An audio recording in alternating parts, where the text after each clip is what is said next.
Everyone, welcome to my channel daily dose with MD में आपका स्वागत है।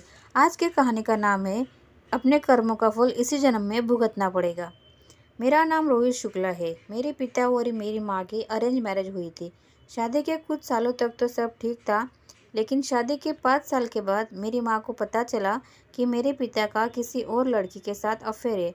जब मेरी माँ को इस बात का पता चला तो मेरी माँ और मेरे पिता के बीच लड़ाइयाँ होने लगी। जल्द ही मेरे पिता ने मेरी माँ को छोड़ दिया और अपनी गर्लफ्रेंड के साथ शादी कर ली। इसका मेरी माँ पर इतना गहरा सदमा लगा कि वे हर वक्त उदास रहने लगी। वे अपने आप को अंधेरे कमरे में बंद कर लेती थी और घंटों रोती थी।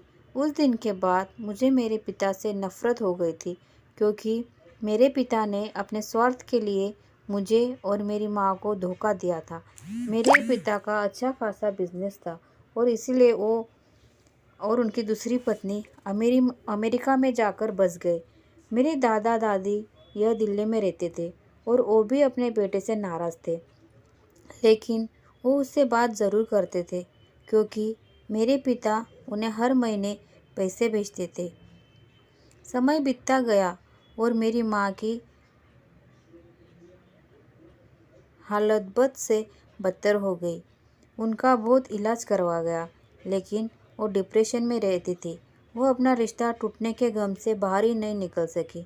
मैं अब 20 साल का हो चुका हूँ और दोस्तों, इतने सालों से मैं अपनी माँ के साथ ही रह रहा हूँ। यूँ कहे कि इतने साल माँ ने नहीं, बल्कि मैंने माँ का ख्याल रखा और इसका जिम्मेदार सिर्फ मेरे पिता है। मेरी माँ डिप्रेशन में सिर्फ मेरे पिता की वजह से गई और इस बीमारी से वे कभी उभर ही नहीं पाई। आज भी उनका इलाज चल रहा है। ना तो मुझे माँ का अच्छे से प्यार मिला और ना ही मैं अपनी पढ़ाई पर ढंग से फोकस कर पाया। खैर, कुछ दिन पहले मुझे दादाजी का फ़ोन आया और उन्होंने बताया कि मेरे पिता की हालत बहुत ख़राब है। उन्हें कैंसर हो गया है और मेरे दादाजी अगले हफ्ते उनसे मिलने अमेरिका जा रहे हैं। दादाजी चाहते थे कि मैं भी उनके साथ चलूं, क्योंकि वो ज़्यादा पढ़े लिखे नहीं है और उन्हें दूसरे मुल्क जाने से डर लग रहा था। मैं जाना तो नहीं चाहता था, लेकिन दादाजी के खातिर सोचा कि उनके साथ चल पड़ूं। जब हम अमेरिका पहुंचे तो एक कैंसर हॉस्पिटल में मेरे पिता का इलाज हो रहा था और वे काफ़ी दाखिल थे। उनकी हालत काफ़ी ख़राब लग रही थी।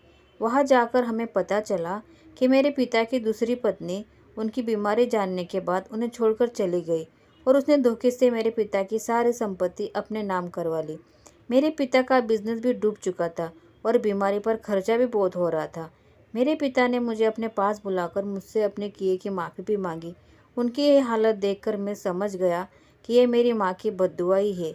इनकी ऐसी हालत है और मैं मन में सोच रहा था कि वाकई में इंसान को अपने कर्मों का फल इसी जन्म में भुगतना पड़ता है।